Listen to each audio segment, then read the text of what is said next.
In the Cloud County Charter, this is the mandatory mid-year budget status review hearing that we do every year this time, generally the third Tuesday in July. And as is my practice, I'd like to read into the record the agenda item summary. I think we had 30 copies of it over there for anybody that wanted to follow along, and then we'll answer any questions that anyone might have. For the 2016 mid-year budget status review, we are projecting year-end general fund revenues of $34,494,626 and expenditures of $36,242,592, using reserves creating a structural deficit of $1,747,966. These projections are significantly better than the use of $2,954,886 in general fund reserves that was budgeted, and would leave our year-end reserve at a healthy $10,194,099, which is 28.13% of expenditures.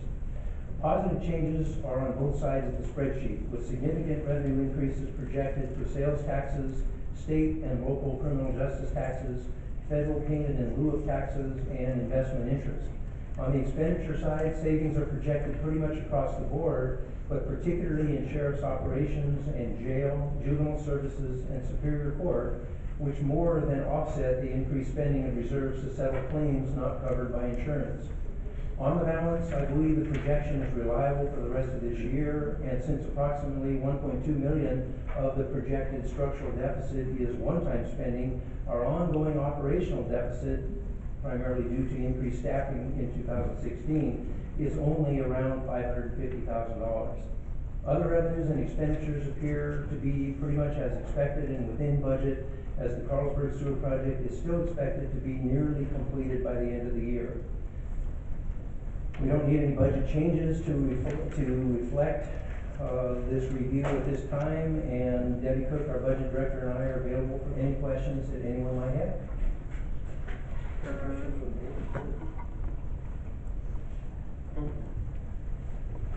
So objection, will open the public hearing. So you remember the public wishing to give testimony. Is anybody signed up? Anybody signed up? So Norma Turner, something else.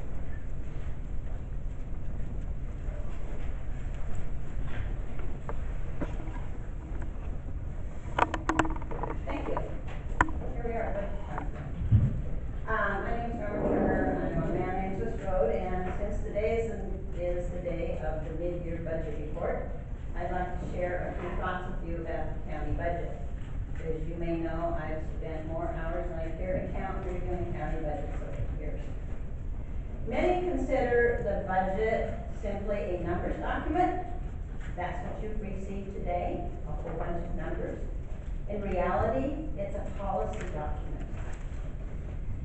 So, whether it's a family budget or a government budget, priorities are on display when you look at where the expenditures go. For example, you had two families with similar demographics. One spent a lot on quality child care and the other spent a lot on fancy cars. You might make some reasonable assumptions about what those families' priorities are. So you can make the same assumptions looking at county and governmental spending. For example, public transit rarely pays its own way, but we continue to offer public transit. Because we don't do it just by the numbers, we do it based on policy considerations. You have to thread a delicate balance between making it pay its own way, that is, raise the rates. But if you do that, it's contrary to the public policy of providing transportation. People can't afford their own private, and they need public transportation to get to work. So you have to make those balances, and usually the balance comes out that we are willing to subsidize it because it has a benefit to the community. So the same holds true for the county budget. In the past, the county budget process has meant that you get your numbers from all the departments, then you meet with all the department heads, then you look at the big picture, and then you begin to discuss what you're going to add, what you're going to subtract, etc. Therefore, I was really surprised when I went to a League of Women Voters candidate on June 22nd, and I heard a candidate say, quote, "I had a conversation with our county administrator, and he recommends cutting juvie to balance our budget and send our kids to KidSat." You haven't even received the budget yet. I don't know where these deliberations have happened. It's sort of like the cart before the horse. So, to me, it's a little premature, and I want to know if that's truly going to be part of the discussion. Where's the policy part of that discussion? Our juvenile department is only one of 2 crisis residential centers in the entire state. It deals with kids that are runaways. Kids don't run away just for the fun of it. They usually run away because they're trying to escape an untenable situation at home, usually about abuse. So what the CRC does is presents an opportunity for people to intervene and try and figure out how to have that child reconnect with the family in ways that's meaningful for the family and for the child. So if that detention closes, the only CRC in the state will be in Cheyenne County. Does that make sense?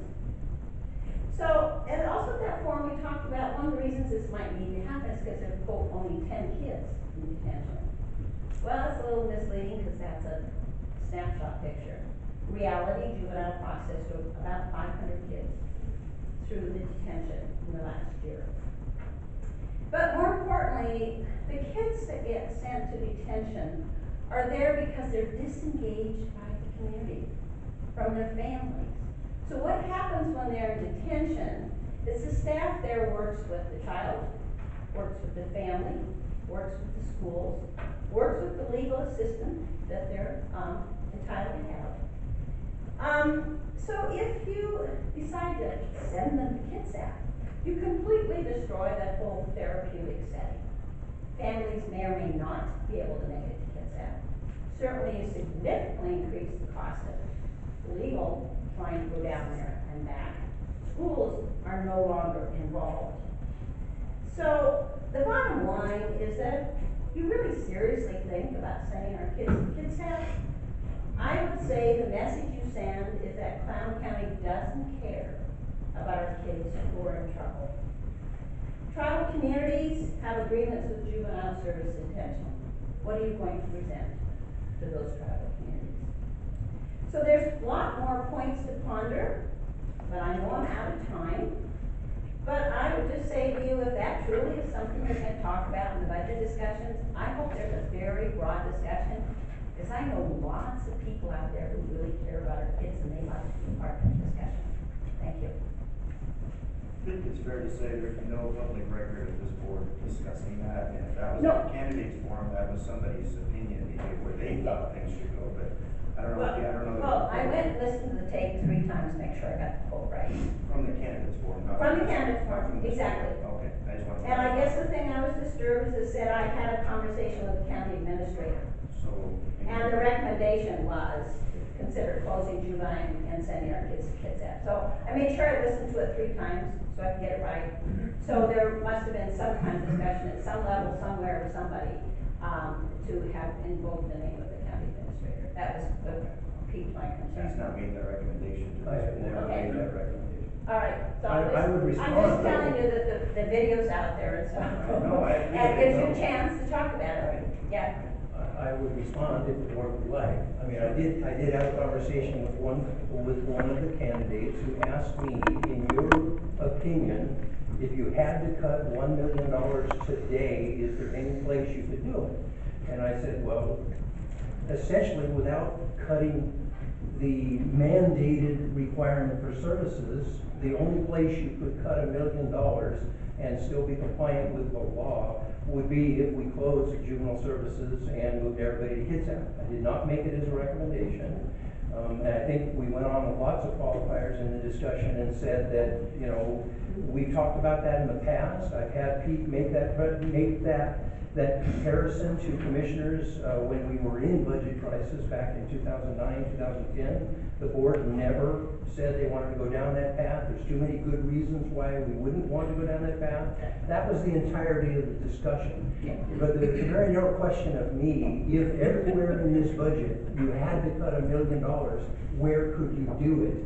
And I said, that's the only place, without making significant, changes in the level of service, but I didn't recommend it. Good news would appear that we're nowhere near needing to